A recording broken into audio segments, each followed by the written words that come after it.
तो नमस्कार दोस्तों, मेरा नाम है राम और मैं स्वागत करता हूँ आप सभी का डिजिटल दिल्ली चैनल पर। आज हम बात करने वाले हैं जो ईडब्ल्यूएस एडमिशन नर्सरी केजी और फर्स्ट क्लास के रजिस्ट्रेशन हुए थे, इसकी जो वेरिफिकेशन प्रोसेस है, तो वेरिफिकेशन प्रोसेस के बारे में पूरी डिटेल्स आपको इसमें पता चलने वाली है वीडियो के अंदर। और आपको यहाँ पे ये भी पता चलने वाला है कि फ्री शिप का जो सेकंड क्लास से 9th क्लास तक का रजिस्ट्रेशन फॉर्म निकलेगा, वो कब तक निकल सकता है। और जो ईडब्ल्यूएस कैटेगरी में जिन पेरेंट्स का नाम आ गया है उनको तो कांग्रेचुलेशन है ही, और जिन बच्चों का नाम नहीं आ पाया है तो उनको सेकंड लिस्ट कब तक आ सकती है। तो सारी डिटेल्स वीडियो के अंदर पता चलने वाली है आपको, और आपको क्या-क्या डॉक्यूमेंट लेके जाने हैं तो वो भी सारी डिटेल्स आपको वीडियो में देखने को मिलने वाली है। और यहाँ पे जितने आप लोगों ने क्वेश्चन पूछे हैं, मैं अधिक से अधिक क्वेश्चनों का आपका रिप्लाई देने की कोशिश करूँगा। तो देखिए, जैसा कि आप सभी को पता है कि नर्सरी, केजी और फर्स्ट क्लास का जो ईडब्ल्यूएस डीजी कैटेगरी का फॉर्म था, उसका रिज़ल्ट डिक्लेयर हो गया। तो अगर आपके बच्चे का नाम अलॉट हो गया है किसी स्कूल के अंदर, तो अब आपको यहाँ पे जो वेरिफ़िकेशन के लिए जाना है, तो आपको वेरिफ़िकेशन के लिए मैंने पहले ही बताया था कि डायरेक्टर ऑफ़ एजुकेशन का जो आपका ज़ोनल ऑफ़िस होगा, आपको ज़ोनल ऑफ़िस में जाना होगा वेरिफ़िकेशन के लिए। तो यहाँ पे ज़ोनल ऑफ़िस में आपको वेरिफ़िकेशन के लिए जाना है, तो यहाँ पे डॉक्यूमेंट क्या-क्या लेके जाने हैं। तो देखिए, पूरे डॉक्यूमेंट्स मैं आपको बता देता हूँ कि डॉक्यूमेंट आपको क्या-क्या लेके जाने हैं। तो यहाँ पे व्हाइट स्क्रीन पे बताता हूँ मैं आपको। तो देखिए, जो आपने बच्चे के लिए नर्सरी या केजी या फर्स्ट क्लास के लिए जिस भी क्लास में आपने रजिस्ट्रेशन फॉर्म फिल किया था, आपको उस फॉर्म के प्रिंट आउट लेने हैं, 2 कॉपी उस फॉर्म की निकालनी है। और जैसे आपने बच्चे का रिज़ल्ट चेक किया होगा, तो जिस स्कूल में आपके बच्चे का नाम आया है, आपको एक वो वाली स्लिप निकालनी है, जिसे अलॉटमेंट स्लिप कहते हैं। तो आप यहाँ पे फॉर्म की 2 कॉपी ले लेंगे, और यहाँ पे जो आपकी अलॉटमेंट हुई है, अलॉटमेंट स्लिप की कॉपी ले लेंगे। 2 सेट आपको ये रखने हैं। इसके बाद में यदि आपके पास बच्चे का आधार कार्ड है, तो आप आधार कार्ड की भी 2 कॉपी करा लेंगे। यदि अगर बच्चे का आधार कार्ड नहीं है, तो यहाँ पे आप बच्चे का जो बर्थ सर्टिफ़िकेट होगा, बर्थ सर्टिफ़िकेट की 2 कॉपी कराएँगे। क्योंकि आधार कार्ड मैंडेटरी नहीं है, तो आपको ये देना ज़रूरी नहीं है। तो यहाँ पे बच्चे का तो ये हो गया, आप बर्थ सर्टिफ़िकेट दे देंगे, और आपको बच्चे का जो बर्थ सर्टिफ़िकेट देंगे, आपको वहाँ पे ध्यान रखना है कि जो बच्चे का बर्थ सर्टिफ़िकेट है, वो नाम वाला होना चाहिए, जिसमें बच्चे का नाम प्रिंट होता है। तो आपको बर्थ सर्टिफ़िकेट यहाँ पे नाम वाला चाहिए। इसके बाद में जब आपने बच्चे का रजिस्ट्रेशन फॉर्म फिल किया होगा, तो बच्चे की जो डिटेल्स थी, जो मदर फादर की आपने एंट्रीज़ की होंगी वहाँ पे, तो मदर फादर का आपको आधार कार्ड देना होगा। ये आपका रेज़िडेंस डॉक्यूमेंट के लिए चला जाएगा। तो और यहाँ पे एक चीज़ और है, जैसे कि आपने रजिस्ट्रेशन फॉर्म फिल किया होगा, तो काफ़ी सारे पेरेंट्स का क्वेश्चन है कि इनकम सर्टिफ़िकेट कौन-सा देना होगा। तो देखिए, काफ़ी सारे पेरेंट्स ने तो इनकम की स्लिप से अप्लाई कर दिया है, जो कि अब इनकम सर्टिफ़िकेट ना होने की वजह से वेरिफ़िकेशन के लिए नहीं जा पा रहे हैं। तो आपको यहाँ पे क्या करना है, तो आप अपना इनकम सर्टिफ़िकेट पहले इश्यू करवा लें एसडीएम ऑफ़िस से। तो जब आपका इनकम सर्टिफ़िकेट बन जाएगा, आपको इनकम सर्टिफ़िकेट लेके ही वहाँ पे वेरिफ़िकेशन के लिए जाना है डीडीई ज़ोन में। तो आपको, अगर आपने ईडब्ल्यूएस कैटेगरी से फॉर्म फिल किया है, तो या तो इनकम सर्टिफ़िकेट या राशन कार्ड, आपने 2 डॉक्यूमेंट में से कोई एक डॉक्यूमेंट लगाया होगा। जिस भी डॉक्यूमेंट का आपने नंबर फॉर्म में फिल किया था, वही डॉक्यूमेंट की आपको 2 फ़ोटोकॉपी करवा लेनी है, और वही कॉपी आपको डीडीई ज़ोन में ले जाके दिखानी है। तो ये भी चीज़ क्लियर हो जाती है आपकी कि आपने अगर इनकम सर्टिफ़िकेट लगाया है, राशन कार्ड लगाया है ईडब्ल्यूएस कैटेगरी के लिए। और डीजी कैटेगरी में, तो डीजी कैटेगरी के लिए आपने जो कास्ट सर्टिफ़िकेट लगाया होगा, वो एससी, एसटी, ओबीसी कोई सा भी कास्ट सर्टिफ़िकेट हो सकता है, तो आप वो कास्ट सर्टिफ़िकेट लगाएँगे। और आप, काफ़ी सारे पेरेंट्स का क्वेश्चन ये था, जैसे कि ओबीसी सर्टिफ़िकेट में किसी के ने कहा, कमेंट किया कि ओबीसी सर्टिफ़िकेट की डेट एक्सपायर हो गई है, तो क्या उनको एनसीएल सर्टिफ़िकेट देना पड़ेगा? तो देखिए, आपका जो ओबीसी सर्टिफ़िकेट बना होगा, वो डिजिटल सर्टिफ़िकेट होगा। तो यहाँ पे आपका जो डिजिटल सर्टिफ़िकेट है, इसके बाद में आपको ओबीसी एनसीएल सर्टिफ़िकेट देने की आवश्यकता तो नहीं पड़ने वाली है। पर अगर यहाँ पे आपसे डीडी ज़ोन में एनसीएल सर्टिफ़िकेट माँगा जाता है, क्योंकि क्या होता है, OBC certificate financial year base पे बनता है एनसीएल।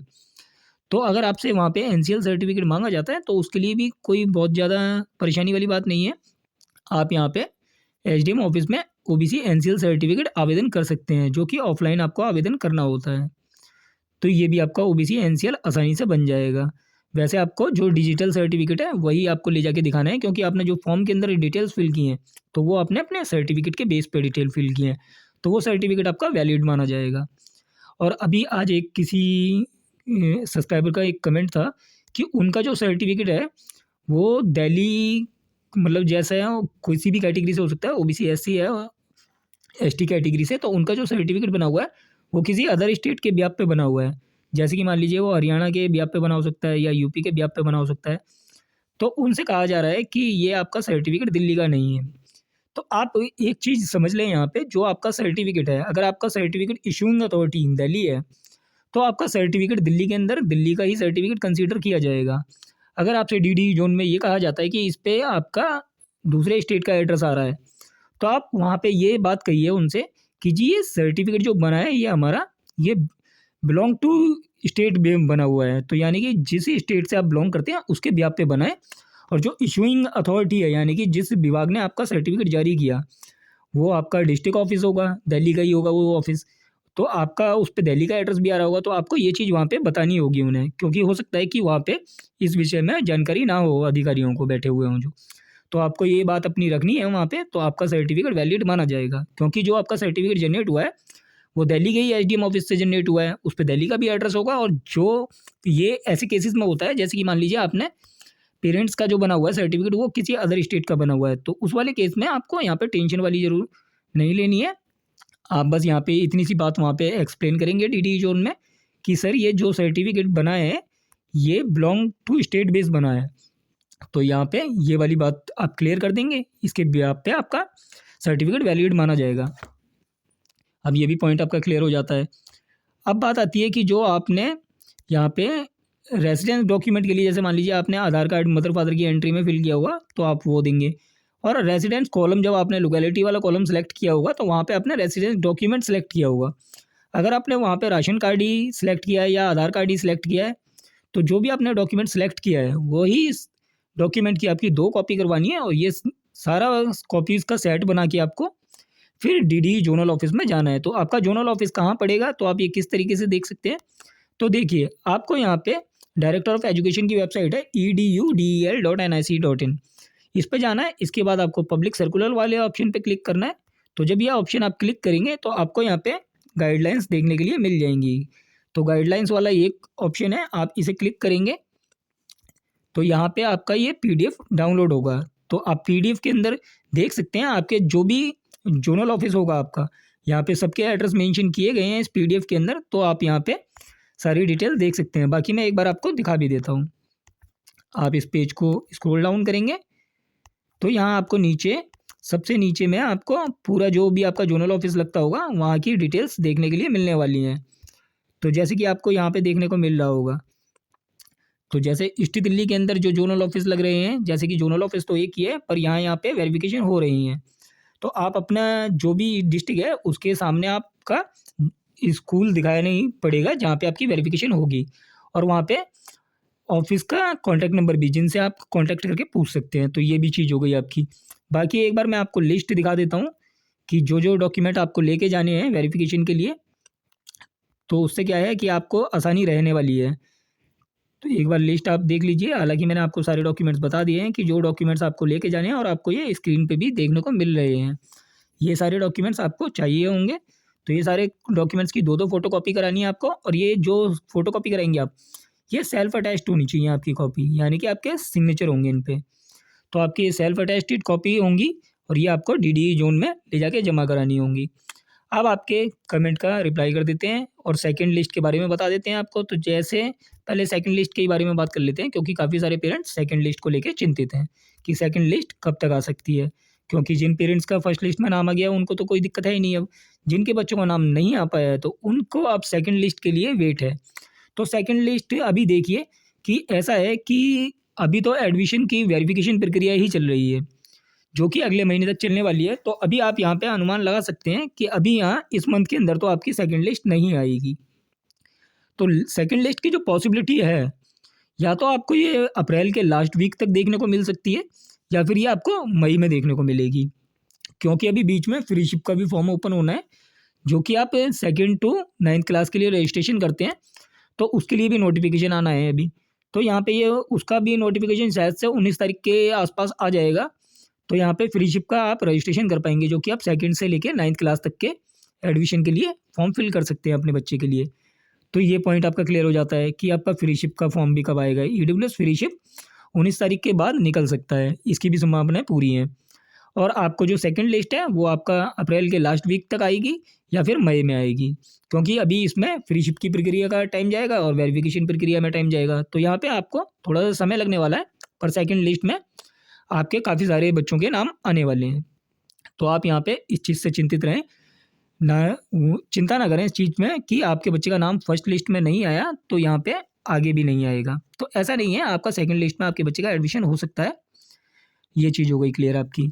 अब मैं आपको आपके जो कमेंट्स हैं जो आपने वीडियोस पे किए, तो उनके बारे में थोड़ी सी बात कर लेते हैं, क्योंकि यहाँ पे काफ़ी सारे लोग कमेंट कर रहे थे वीडियो के ऊपर। तो देखिए, आप सभी को पता है कि ये हमारा चैनल है डिजिटल दिल्ली। तो ये डिजिटल दिल्ली चैनल पे 4200 सब्सक्राइबर कंप्लीट कर दिए हैं आप लोगों ने, इसके लिए बहुत बहुत शुक्रिया।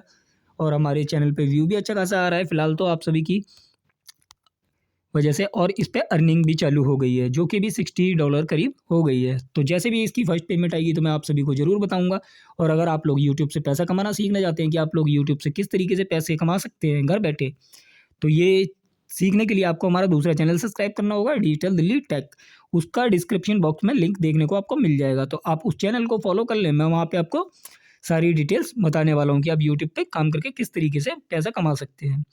अब बात कर लेते हैं जो आप लोगों के कमेंट है। तो कमेंट देखने के लिए हम वीडियो ओपन कर लेते हैं, जैसे कि मैंने लास्ट वीडियो भी डाली थी। तो यहाँ पे उसी वीडियो पे जो जो कमेंट आए आप लोगों के, उनके कुछ मैं रिप्लाई दे देता हूँ। तो जैसे कि अभी हमने वेरिफिकेशन ये सेकंड लिस्ट वाली, इसके ऊपर काफ़ी सारे लोगों के कमेंट आए वीडियो के ऊपर। तो देखिए, जैसे कि इनका रवि जी का एक कमेंट आया हुआ है कि एनसीएल का क्या काम है। रवि कुमार जी का एक कमेंट है, ये कहते हैं कि एनसीएल का क्या काम है। तो एनसीएल सर्टिफिकेट देखिए 100% तो नहीं है कि आपसे मांगा जाए, पर जो आपका ओबीसी सर्टिफिकेट होगा उस पर एक लाइन लिखी होती है, does not belong to, bracket में लिखा होता है क्रीमी लेयर। इसका मतलब ये है कि आप नॉन क्रीमी लेयर का सर्टिफिकेट धारक हो, तो आपका सर्टिफिकेट वो वाला चल जाने वाला है। और अभी एक मैसेज इनका भी आया है, तो ये कहते हैं कि मेरे बेटे का फॉर्म भरवा दीजिए। तो देखिए, अब फॉर्म तो क्लोज हो गए हैं, तो अब आप नेक्स्ट ईयर फॉर्म फिल कर पाएंगे अपने बच्चे के लिए, नर्सरी के जी और फर्स्ट क्लास के लिए। और यदि आपके बच्चे बड़े हैं तो आप यहाँ पे सेकेंड से लेके 9th क्लास के जो EWS फ्री शिप के फॉर्म निकलेंगे, आप वो फॉर्म फिल कर सकते हैं। उसका नोटिफिकेशन जल्दी आएगा और उसकी अपडेट आपको हमारे चैनल पे देखने को मिल जाएगी, तो आप उस चीज़ को देख सकते हैं, वहाँ से आप रजिस्ट्रेशन करवा पाएंगे। मतलब जैसे ही अपडेट आती है तो मैं आपको पूरा प्रोसेस समझा दूंगा। इसके बाद में तीसरा कमेंट है कि सर फर्स्ट लिस्ट में नंबर आने के दूसरी लिस्ट में भी नंबर आ सकता है क्या। तो देखिए, अगर आपके बच्चे का नाम फर्स्ट लिस्ट के अंदर आ गया है, यानी कि फर्स्ट लिस्ट जो लगी नर्सरी के जी और फर्स्ट क्लास की, इसके अंदर आपके बच्चे का नाम आ गया है, तो यहाँ पे आपका एडमिशन तो हो गया है, यानी कि अब बस आपको वेरिफिकेशन करानी है और आपका एडमिशन ले लिया जाएगा। अब अगर आप इस सीट को एडमिशन नहीं लेते हैं तो यहाँ पे आपको इसी के बेस पे एडमिशन आपको सेकंड लिस्ट में नहीं मिलेगा, क्योंकि आपको फर्स्ट लिस्ट में अलॉटमेंट हो गई है। तो आपको अगर आपके बच्चे का नाम किसी स्कूल के अंदर अलॉट हो गया है फर्स्ट लिस्ट में, तो आपको उस सीट पे एडमिशन ले लेना चाहिए, वो ज़्यादा अच्छा ऑप्शन रहने वाला है आपको। और एक मिनट, एक जो इनका ही क्वेश्चन है कि जो फॉर्म भरवाने के लिए कह रहे हैं, तो आप अगर चाहें तो केंद्रीय विद्यालय के फॉर्म भर सकते हैं। अभी बाल वाटिका के फॉर्म निकले हुए हैं, तो आप रजिस्ट्रेशन कर सकते हैं उसके लिए। और बाकी कमेंट्स और भी हैं, तो और कमेंट्स देख लेते हैं।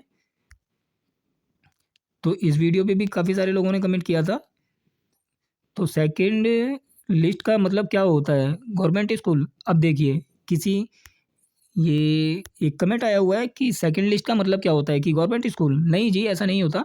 जैसे कि नर्सरी के जी और फर्स्ट क्लास के लिए रजिस्ट्रेशन के बाद फर्स्ट लिस्ट लगी, तो आपको यहाँ पे अब सेकंड लिस्ट का वेट करना होगा। अगर फर्स्ट लिस्ट में आपके बच्चे का नाम नहीं आया है तो आपको यहाँ पे सेकंड लिस्ट के लिए वेट करना होगा। अंजू जी हैं, इनके बच्चे का एडमिशन हो गया है EWS कैटेगरी में। तो इनका कमेंट आया है कि सर मेरे बच्चे का EWS लकी ड्रॉ में नेम आया है। तो अगर आपका नाम आ गया है बच्चे का, तो आपको बहुत बहुत बधाई हो। आप यहाँ पे अपने बच्चे के सारे डॉक्यूमेंट्स ले जाके वेरिफिकेशन करवा लीजिए। तो जैसे ही आप वेरिफिकेशन करवा लेंगे, आप अपने बच्चे को स्कूल भेज पाएंगे। इसके बाद में एक क्वेश्चन और है, तो ये काफ़ी बड़ा इन्होंने लिख दिया है कुछ, एक बार पढ़ लेते हैं क्या कमेंट है इनका। भैया जी नमस्कार, मुझे ये बताओ कि मैंने अपनी बेटी का EWS का फॉर्म भरा है, रिजल्ट नहीं निकल रहा है, रजिस्ट्रेशन नंबर और डेट ऑफ बर्थ सही डाल रहे हैं, सबमिट कर रहा हूँ तो नो रिकॉर्ड फाउंड आ रहा है। तो देखिए, आप अगर डिटेल से चेक कर रहे हैं और आपका रिजल्ट नहीं आप चेक कर पा रहे हैं, नो रिकॉर्ड फाउंड आ रहा है, तो यानी कि आप रजिस्ट्रेशन नंबर में या आप डेट ऑफ बर्थ में कुछ मिस्टेक कर रहे हैं। आप एक बार एक काम करें, आपका जो आपने जब फॉर्म फिल किया हुआ था, जो फॉर्म होगा उस पे से पूरा रजिस्ट्रेशन नंबर देख के डालें, और डेट ऑफ बर्थ जो आपने फॉर्म के अंदर आ रही होगी, जो बच्चे की फिल की होगी, वहीं से डेट ऑफ बर्थ देख के एंटर करें, आप अपने बच्चे का रिजल्ट देख पाएंगे। और यदि आप इस तरीके से भी नहीं देख पा रहे हैं तो आप हमारे को रजिस्ट्रेशन नंबर बच्चे का कमेंट कर दें और डेट ऑफ बर्थ कमेंट कर दें, हम आपको रिजल्ट चेक करके बता देंगे बच्चे का कि बच्चे का नाम अलॉट हुआ है या नहीं हुआ है। ये भी एक कमेंट काफ़ी वो था कि लोगों को परेशानी तो हो रही है कि कब तक एडमिशन हो पाएगा, काफ़ी सारे लोग परेशान हैं इस चीज़ को लेके। और यहाँ पे जो टॉप कमेंट्स किए हैं, तो टॉप कमेंट्स हमारे को यहाँ पे काफ़ी सारे लोगों ने किए हैं, जैसे कि इसमें एक दीपक कुमार जी हैं, सविता ठाकुर जी हैं, और नेहा जी हैं एक, और ये काशिम पासा जी हैं, प्रियंका जी हैं। इन्होंने यहाँ पे हमारे चैनल पे काफ़ी सारे कमेंट्स किए हैं, तो ये हमारे टॉप स्पॉटलाइट कमेंट करने वाले सब्सक्राइबर हैं। तो ये अच्छी चीज़ है, आप लोग हमारे को ऐसे कमेंट करते हैं तो हमारा प्रोत्साहन बढ़ता है और हम आप सभी के लिए अच्छी अच्छी डिटेल्स भरी वीडियोस लेके आ सकते हैं। और आपको एक चीज़ और बता देता हूँ, जैसे कि आप सभी ने न्यूज़ में सुना होगा कि महिला समृद्धि योजना जो थी वो लॉन्च हो गई है 8 मार्च से, पर इसका रजिस्ट्रेशन अभी प्रक्रिया चालू नहीं हुई है। और रजिस्ट्रेशन प्रक्रिया के लिए जैसे भी कोई नई अपडेट आती है कि रजिस्ट्रेशन के लिए वैसे तो कोई नया पोर्टल लॉन्च होने वाला है महिला समृद्धि के लिए, जो 2500 रुपये वाली स्कीम है। तो जैसे ही रजिस्ट्रेशन चालू होगा इसके बारे में भी आपको मैं डिटेल वीडियो बना के दूंगा और पूरा प्रोसेस एक्सप्लेन करूंगा स्टेप बाय स्टेप कि आप किस तरीके से रजिस्ट्रेशन कर पाएंगे। तो सारी डिटेल्स मैंने इसकी डाल रखी है वैसे चैनल पे, अगर आप चाहें तो उन वीडियोस को देख सकते हैं। तो अच्छा एक चीज़ और है, जैसे कि आप सभी को कभी ना कभी आप लोगों ने सुना होगा कि ईडब्ल्यूएस कैटेगरी के और जनरल कैटेगरी के जो एडमिशन हो रहे हैं स्कूलों में, तो जो ईडब्ल्यूएस कैटेगरी और डीजी कैटेगरी से बच्चों का नाम आता है, इन बच्चों को स्कूलों में अलग क्लासों में बिठाया जाता है। तो क्या ऐसा होता है? तो देखिए ऐसा नहीं होता है। यहाँ पे स्कूल की कोई ऐसी ओछी हरकत नहीं करने वाला है। स्कूल यहाँ पे सारे बच्चों को कॉमन ही बिठाते हैं, एक क्लास में सारे बच्चे रहते हैं। वो जनरल कैटेगरी के बच्चे होते हैं, ईडब्ल्यूएस और डीजी कैटेगरी के बच्चे होते हैं। तो यहाँ पे ऐसा नहीं है कि स्कूल इस तरीके की हरकत करते हैं कि आपके बच्चों को अलग बैठाया जाएगा, अलग तरीके से पढ़ाई होगी, ऐसा नहीं होता है। यहाँ सबके लिए कॉमन चीज़ है। जो 25% सीटें हैं तो ये कॉमन रखी जाती हैं, इसलिए आप यहाँ पे बिल्कुल इस चीज़ से बेफिक्र रहें कि आपके बच्चों को अलग किसी क्लास में बिठाया जाएगा। आपके बच्चे का नाम अलॉट हुआ है, स्कूल आपके बच्चों को भी सेम उसी तरीके से पढ़ाएगा जैसे कि कोई अदर व्यक्ति अपने बच्चों को फीस दे के पढ़ा रहा है। तो सेम यहाँ पे स्टडी रहने वाली है, आपको इस चीज़ के लिए परेशान नहीं होना चाहिए। और आपको यहाँ पे स्कूल की तरफ से क्या क्या चीज़ें मुफ्त मिलती हैं, तो ईडब्ल्यूएस कैटेगरी में आपके बच्चे का नाम आने के बाद आपको यहाँ पे स्कूल की तरफ से बुक्स दी जाती हैं जो कि फ्री दी जाती हैं।